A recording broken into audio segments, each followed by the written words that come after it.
What if the election 2024 was the last time you could vote for a president of the United States? What if the machinery, the norms, and the very will to hold a legitimate election simply vanishes? I'm not talking about a disputed election. I'm talking about no election at all. In 2016, I declared, I am your voice. Today I add, I am your warrior, I am your justice. And for those who have been wronged and betrayed, I am your retribution. I am your retribution. For months, I've been saying that there will be no 2028 presidential election. That, if one is held, it will be a Russian-style, predetermined farce.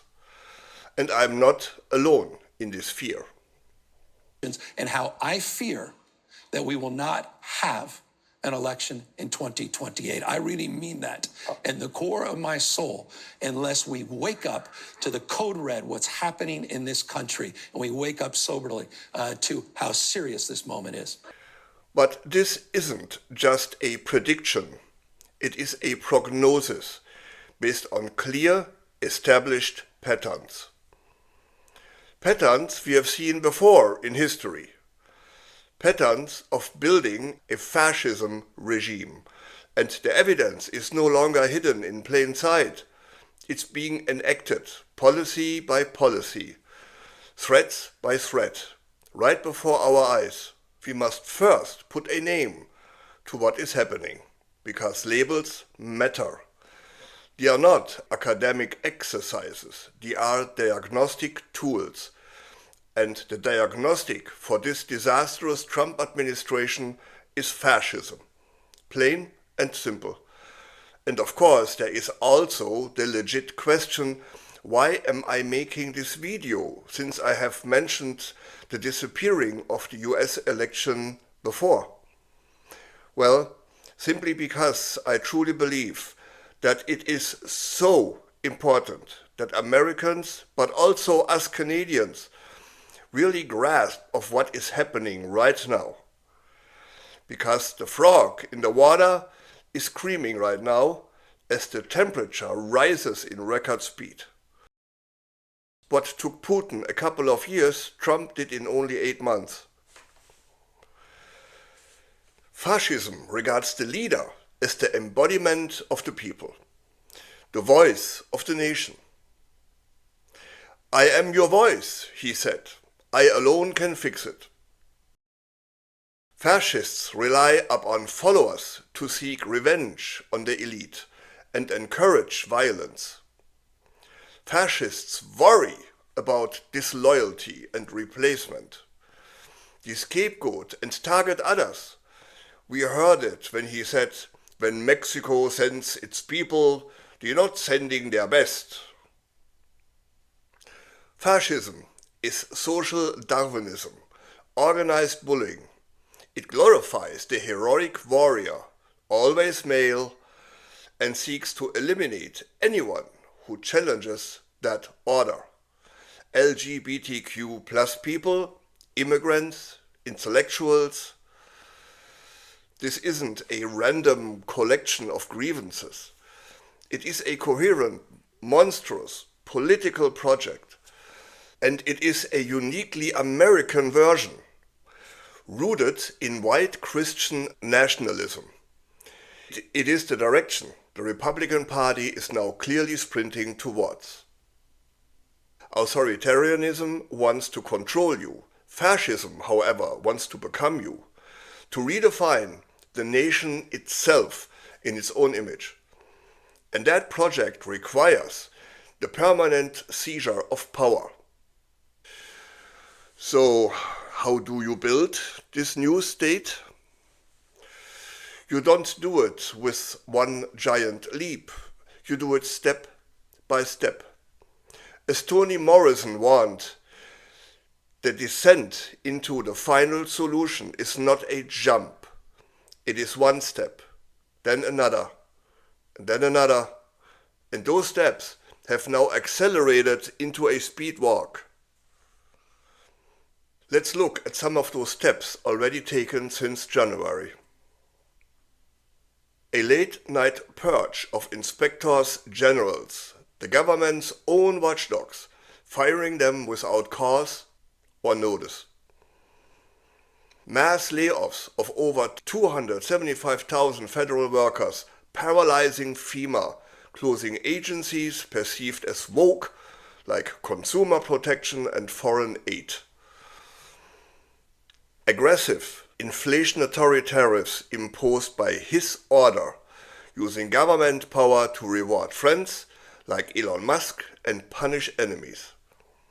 Suing media outlets like ABC News, forcing universities like Columbia to bend the knee by threatening their funding, and distinguished law professor Catherine Frank forced to retire. Scholars are now leaving the US fearing for their safety to simply do their job. Deploying the National Guard and the military to American cities like Los Angeles, bypassing the governors. ICE, a 30,000-man strong private army whose agents have sworn an oath not to the Constitution but to Donald Trump, conducting public raids, making record arrests, deporting not just alleged gang members, but green card holders, American citizens, and students for their political speech. A student dragged off the street for co-authoring a newspaper article. Those are methodical actions of terror, and they are proud of it. They release videos of this cruelty. This is practiced sadism. And as one official said about the detention facility, this is one of the tools in our toolkit that we will use. A toolkit for what? Think about this. Now connect the dots. The US has a leader who embodies the fascist ethos and an administration that is rapidly assembling the tools of a police state. So why does this lead to the cancellation of 2028? First, there is his personal survival. Remaining in office is Trump's only guarantee to stay out of prison. A second term is temporary protection. A lifetime term is permanent and complete immunity. He will not risk leaving the House of Horrors. And if there would be an election in 2028? Well, as it looks right now, it would be impossible for the fascist gangster to win. Because the orange clown is tanking deeper in the polls every week. I'm really not a poll kind of guy. However, this one is different. According to the latest YouGov poll, Trump is underwater in any age group and ethnicity. And yes, that includes white folks.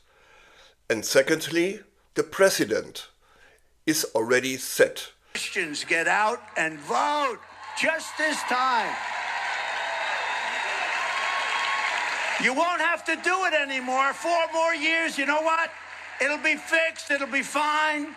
You won't have to vote anymore, my beautiful Christians. I love you, Christians. I'm a Christian. I love you. He didn't rule out a third term. Where was the outcry? It was just normalized.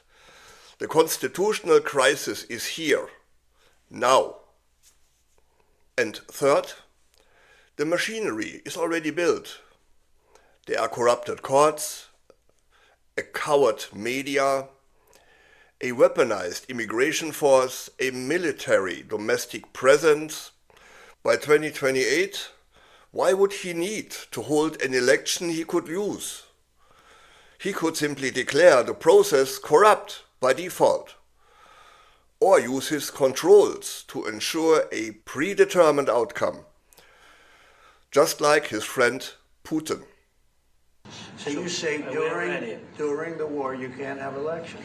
So let me just say 3.5 years from now. So you mean if we happen to be in a war with somebody No more elections. Oh, that's good. I wonder what the fake. You like this idea? No, this is like No. Or he could just start a war, a conflict with Nicaragua, Panama, any nation, to justify the suspension of elections indefinitely under the pretense of national security. Think of it like this. You are on the Titanic, saying, our ship can't sink. We've got the best ship, the strongest ship, an American ship. But what we've learned from history is that there is not such a thing as an unthinkable ship. American exceptionalism is America's arrogant narrative that gets you to ignore the ice-cold water filling the hull. The most telling sign that you are living in a fascist society is when you find yourself relentlessly listing the reasons why you will be safe. Oh, he will not deport me or my family, because that type of thinking is a coping mechanism for a reality that is too terrifying to confront. Support the independent institutions that are left, the real journalists, the brave academic, protesters. Make noise where there is now only crickets. But under no circumstances lose your cool and resort to something that could be interpreted as violence. That is precisely what Trump is hoping for. That could be the moment when he puts the military on every street, put out curfews, and people will live in fear. Russia? North Korea? Anyone? Republican voters who think this won't affect them, that the cancellation of free speech is only for the other side, you are wrong. The tools being built today will be used against anyone who dissents tomorrow.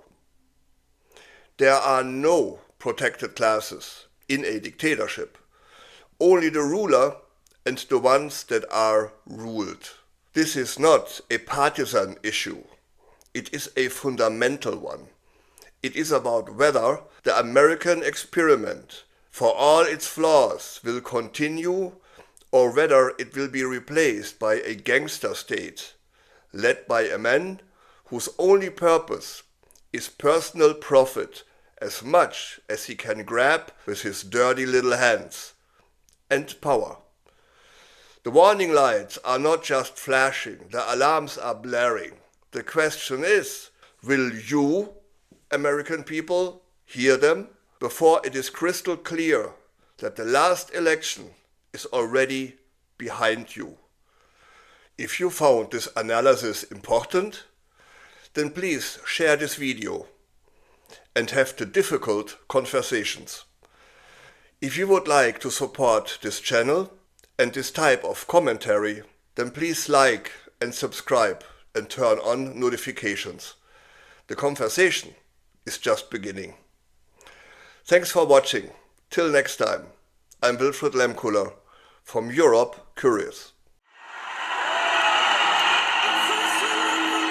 We were petrified, kept thinking we could never live without you by our side. And we spent so many nights thinking how you did us wrong. Now we've banded all together. Your tariff made us strong, and so you know you're not so great.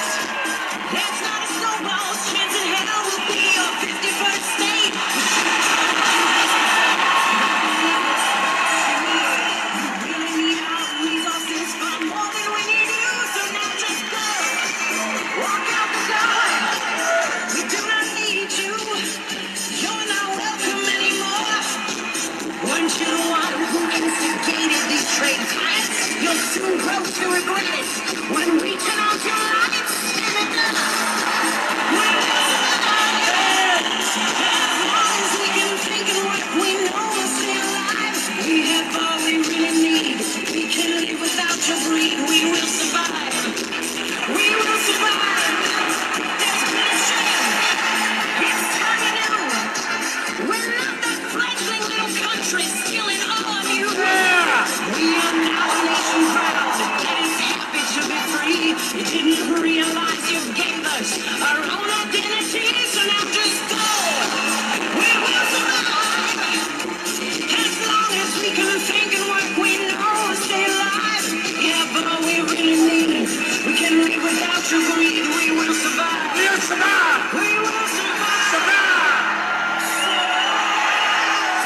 first state my fucking ass. Go on, Canada.